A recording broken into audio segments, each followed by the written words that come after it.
Hi రోన్, ఎలా ఉన్నారు? అందరూ బాగున్నారా? మా వదినకి జనవరి 6th బాబు పుట్టాడు అనమాట. 26th 21 డే ఫంక్షన్ చేశారు, ఉయ్యాల ఫంక్షన్. 27th మా మేనల్లుడిది బర్త్డే.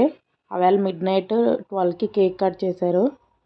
ఫంక్షన్ అంటేనే చక్కగా ఫుడ్ అది మంచిగా తినొచ్చు కదా. మరి ఆ రోజు ఏమేమి ఐటమ్స్ ఉన్నాయంటే ఆనియన్ సలాడ్, ఇదైతే chicken manchurian, Mughlai chicken biryani, special boneless chicken curry, బిర్యానీలోకి ఆనియన్ రైతా, అలాగే షేర్వా, ఇంకా స్పెషల్ మలై చికెన్ తందూరి, ఇంకా తంగడి కబాబ్, వైట్ రైస్ లోకి mutton curry, aloo fry, gongura pickle, పప్పు మామిడికాయ, జీడిపప్పు ములక్కడ కర్రీ, ఇంకా సాంబార్, అలాగే కందిపొడి, అందులోకి నెయ్యి, పెరుగులోకి అన్నీ తిన్నాక sweet carrot halwa, Kingfisher గ్లాసెస్లో థమ్స్ అప్ అండ్ వాటర్. మళ్ళీ మీరు అడుగుతారు ప్లేట్లు లేవా అని. ప్లేట్లు కూడా ఉన్నాయి.